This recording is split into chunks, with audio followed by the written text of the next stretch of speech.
一種咧就叫做 constant choke， 另外一種咧就叫做 variable choke。我第一次接觸有呢一個飛波嘅，又扮後生啦，係。啲人話咧 negotiate with 個 steering wheel， 係即係同佢咧就講數啊，嚇討價還價。喂，我樓啊俾多少我嗱，咁唔使咁多，俾翻少少得啦，即係好。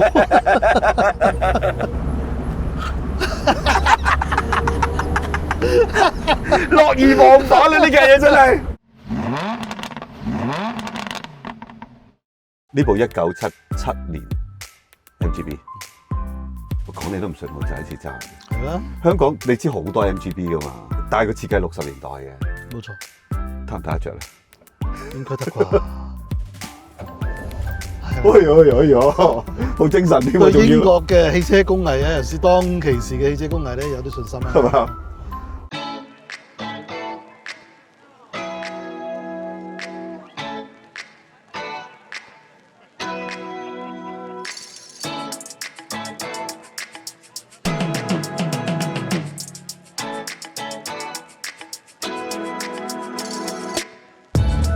好扭力喎！1800cc 計我知道呢架車輕，大概1000公斤鬆啲啦，但係其實幾舊嘅引擎嚟噶嘛，硬化油器，好容易揸，冇乜特別嘅困難啊，唔會話點樣容易死火啊。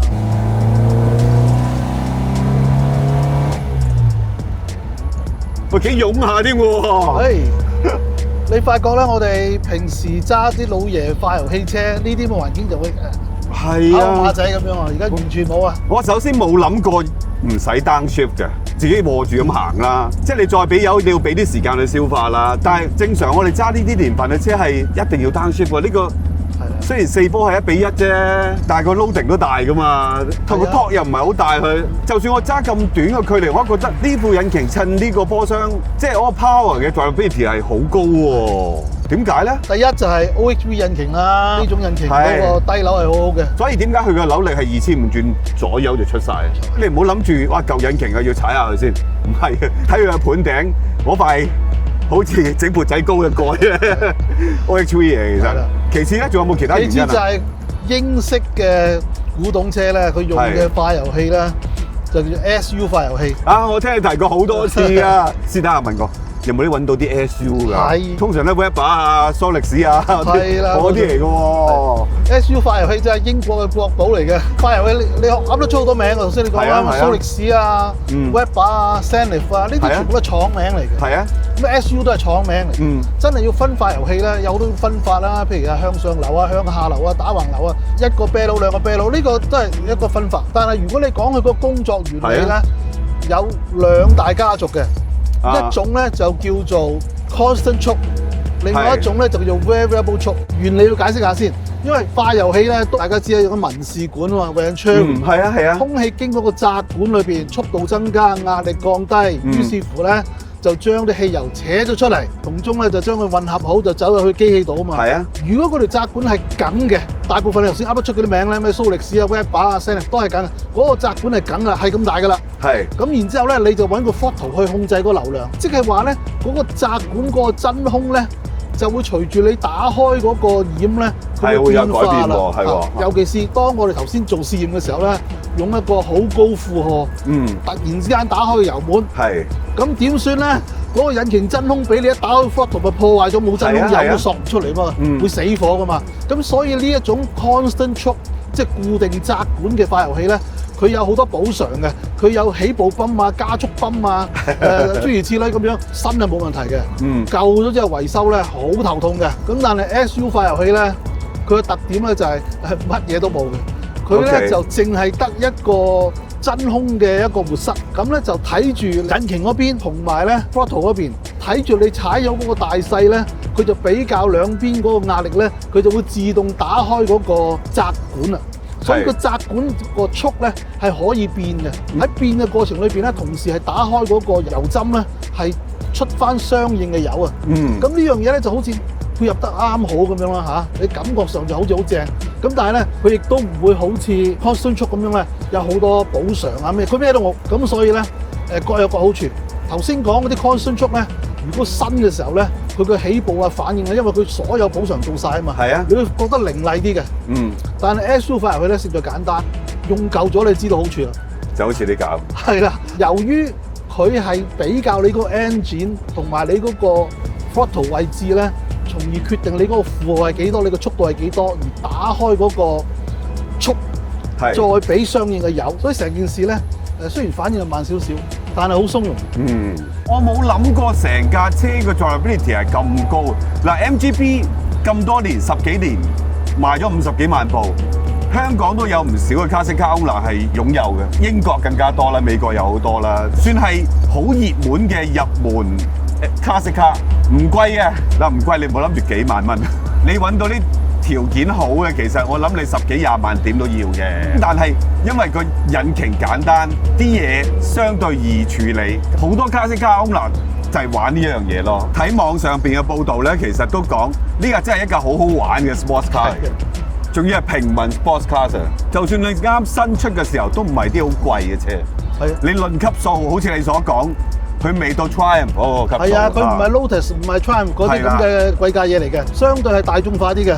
係啦，所以保有量又大啦，所以而家 classic car 嘅市場，你話要買翻架唔係個價錢，都係離天萬丈咁遠嗰種嚟嘅。咁但係今日我頭先都同你落車講，哇，好中意喎，超中意喎，開幕係一個原因啦。我冇諗過一部講緊60年代設計嘅車，個 drivability 喺今日，我唔使就得佢好緊要嘅。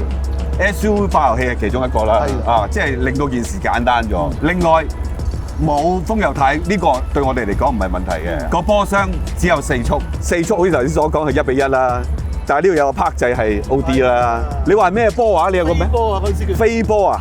哦 ，OK， 我唔識啊，因為我第一次接觸有呢一個飛波嘅。又扮後生啦，係。其實飛波就係 overdrive 啦，係一個電索掣嚟嘅。咁你可以簡單啲就係話喺個波箱以外再加多一級變速，俾佢變少少。咁你可能就會問，喂，咁你不如整多個波？係啊，整多個波就茲事體大㗎啦。你嗰啲波箱學下齒輪嘅嗰個 architecture 啊，全部都做得晒嘅。有啲情況之下就點樣咧？就係我做咗個車喺我國家好好用嘅。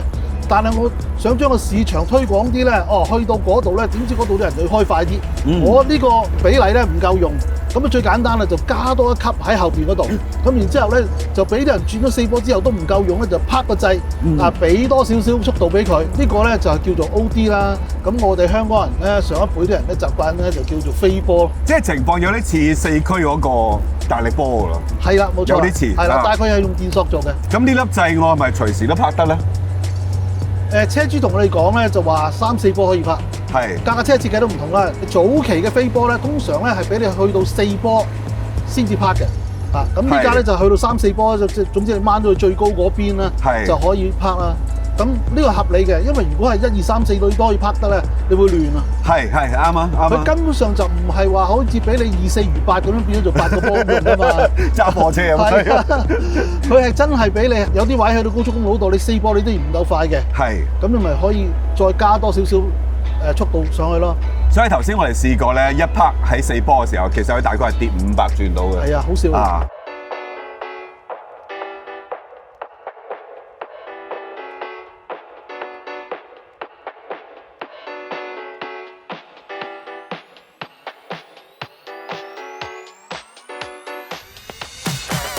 你揸慣嗰啲 multi-valve engine， 係啊，起步咧起碼都3、4千轉先轉波。嗱呢啲啦，8馬路 OHV 係唔使噶。我啲唯快不破啊嘛，我一定要買噶嘛，舒舒服服咁啊，1000零2000轉就轉得波啦。唔係，但係今次真係接觸呢一部之後，我都覺得。就算佢嗰個轉數係唔使咁高去轉波，佢個扭力都好 torque 㗎，我覺得。係啊，係真係好飽滿㗎，又唔係好高嘅風掣扭力，但係就總之就好夠力。loading 大嘅時候，你踩低個油門咧，佢係幫你諗掂，就係 SUV 化油器嘅奧妙之處。嗱，你又咁樣啦，你又咁樣啊！喂，揸呢種車咧，就係為咗貪玩呢樣嘢嘅啫。我記得你未試呢部車之前咧，知道要試啦，你都話哇呢部車好值得試，熱切期待。熱切期待係咩咧？嗱，等你講啦。就係個車尾行先咯。而且呢個車尾行先咧，同我哋近代嗰啲尾轆車尾行先係唔同。近代啲我哋係要踩佢出去噶嘛，要用力噶嘛。呢啲係唔係嘅？只要你有啲速度，你係扭軚咧，佢就一定係車尾行先噶啦。仲有咧，我發覺你曾經講一樣嘢就係前後懸掛設計唔同，嗰個 rolling center 都唔一樣嘅。係啊，呢個好明顯嘅，好明顯嘅，即係頭有頭 roll， 尾又再 roll 多啲，令到你再可以行快啲咁。即係佢車頭係一個非常之先進、非常之精巧嘅雙搖臂懸掛系統，但係咧車尾咧就係用一個硬軸再加葉片彈簧，葉片彈簧。咁葉片彈簧咧佢彎噶嘛，受力嘅時候就壓佢就變咗直啦，咁就伸長咗咯。係，我有位會要伸長嘅要。咁伸長咗一定要俾個位佢走㗎。係啊。於是乎咧，你就見到有一個鎖扣喺度，個 shackle。個鎖扣擺喺邊度咧？咁啊多數都擺喺後邊嘅。咁樣擺咗喺後邊嘅話，即係話咧個彈弓伸長嘅時候咧就向後伸啦。咁向後伸咪即係嗰個扣住嗰個軸啊，嗰個位都向後行咯。係啊。咁你可想而知就成條軸，因為佢係硬軸嚟㗎嘛。係啊，所以就會咁樣。成條軸就打斜咗幫你轉彎。係啦，呢個舊式嘅四輪轉向。係啊。所以你見到 Goodwood Revival 嗰啲咧，佢係衝入個彎，跟住扭少少軚，個尾就行啦。係啦。佢唔係好多軚㗎咋，少少㗎咋。係啊。因為佢夠速度，跟住佢就尾就行，你就反而反軚嘅幅度仲大少少。係啊，冇錯。啊，佢哋係用個尾嚟轉彎嘅，即係扭少少軚就回多軚咁樣。係啊，所以話你百厭咯。不過呢架車就算你而家好似我哋咁50嘅速度，其實佢都出㗎啦。係啊，所以係好得意。同我哋之前試嗰部 RX-7 SA 咧，你成話佢係古製嚟㗎嘛？係啊，冇錯啦，復古嘢嚟㗎嘛。個尾係好肯行。仲要係行得好誇張，即係好刻意做俾你聽。嗱，我係耍緊啲古派武術㗎，呢個好自然㗎，其實。冇錯。你唔使學過，你扭一扭就知道。行喎，好得意喎，你唔會驚嘅。啊，佢個動作唔會大到好得人驚嘅。今時今日個車咧，佢做得太好啦，太過先進啊！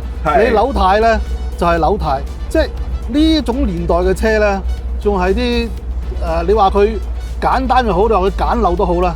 就係古製嘅車咧，你咧啲人話咧 negotiate with 個 steering wheel， 係，即係同佢咧就講數啊嚇，討價還價，喂我扭啊俾多少我嗱，咁唔使咁多，俾翻少少得啦，即係。所以呢啲舊車好玩嘅地方就係呢樣嘢，就算佢只係一部60年代嘅引擎，我覺得佢個速度夠快啊，嗰個速度感好強烈，同埋嗰個力量啊。即係我唔係講緊個速度啊，係講緊個力量係好飽滿啊！呢種令我覺得哇好玩喎！呢種我唔使話下下要盡雞㗎，啲嘢唔係咁揸㗎嘛。你只係用4速嘅波箱，用一個咁扭力豐富嘅引擎，喂你俾油啊，剎那間就轉變嘅速度嗰個控制好隨心啊！好似你頭先所講，好似插咗條電線入個腦嗰度咁㗎。係啊，插咗個人腦裏邊。人腦，你再控制你嘅腳板踩落個油門。係啊。油門即刻俾到力量你呢樣嘢咧，係一氣呵成。係啦。好直接嘅。我原本一路以為MX-5係好玩啊，係啲古製嘢。喂，呢啲先係古製嘢。你知道葉問嘅師傅啊，找錢華，找錢華個師傅嚟賺先生。係啊。係啊。你見過賺先生就知道葉問嗰套係有啲進化咗嘅，係咪先？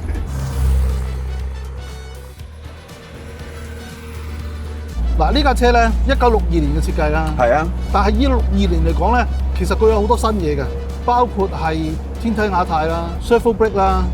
咁啊，最早期咧就得3個波有 Synchronized Spring 啦，一波係冇嘅。咁啊，幾年之後咧就已經係標準化，全部都有啦。係啊。跟住再後期就俾你加埋個飛波啦。係啊。跟住因為賣去美國嘅關係啦，係需要雙回路嘅 brake 啦，咁所以一架1962年設計，然後經過幾年之後嘅改良啦，咁去到60年代末期、70年代初咧，就已經係定完咗呢個製式。以當時嚟講咧，其實都係算係幾新穎。咁但係咧，佢尾懸掛咧仍然係保持呢個 leaf spring。係。咁有啲人就話：喂，其實係咪好落後咧？嗱，即係咁睇呢架車咧喺市場上咧好大保有量嘅。後來亦都有啲 version 咧再大馬力啲咧，呢把多啲啦。冇錯，係會用翻 coil spring 啊、4連桿啊咁樣去做。但係我自己諗咧就係呢個 leaf spring 咧，佢一路喺呢一種咁樣嘅1.8機器咧，佢 keep 住咁耐唔變咧，其實佢真係想 keep 住呢種味道。因為你記唔記得咧？其實去到80年代咧，嗰啲 Ford 嘅 Capri 啊，係啊，嗰啲 Escort 啊，其實都係用呢種㗎。係車尾喐咧，反而係令到啲人中意佢嘅原因嚟㗎。所以你見 Goodwood 嗰啲車咧，嗰啲 Capri 啊，都係咁揈入去嘅，少少扭，嘿，嗰啲嚟嘅，甩尾啊嗱！其實唔係日本人創嘅，根本啲車就係咁揸，好自然就係要咁揸。冇錯啦。我哋試呢架車咧係基於我上次我同阿符試咗個電動 MGB 嘅，咁就有提過你話好想試嘅。一聽到我哋又想試 MGB 嘅時候，已經聯絡我㗎啦，車主。只不過嗰陣時係盛夏，佢就話唔緊要喎，我經常揸過呢部車，夏天我都揸過。有冷氣嘅喎，不過你當佢冇啦。但係我都話等到秋冬先啦，大家都舒服啲先啦。所以咧，其實我哋仲有一堆 list 咧，我覺得係要還人情咯。唔好意思，耐心再等下我真係盡量希望試到一啲好特別嘅車。佢有一定程度嘅現代化，係，亦都保留咗咧好古樸、好可愛嘅古風。你講得啱啦，即係我冇諗過揸6幾年設計嘅車，我係咁容易上手嘅。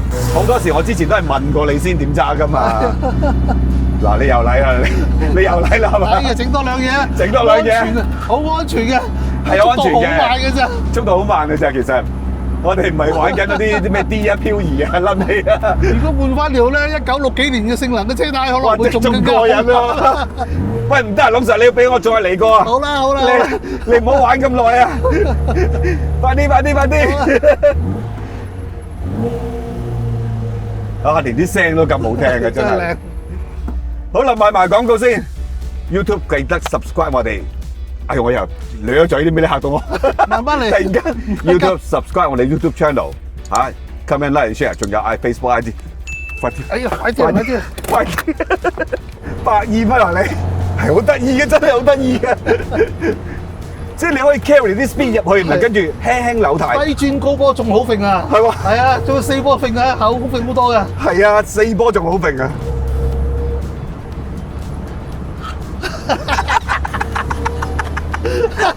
樂而忘返啦！呢架嘢真係點啊？唔通真係要買翻部？不過你唔使諗啊，呢架唔賣嘅。係啊，呢個車主等咗好多年先揾到呢一架嘢嘅。好啦，要拜拜啦，真係。拜。揸走佢啦，不如。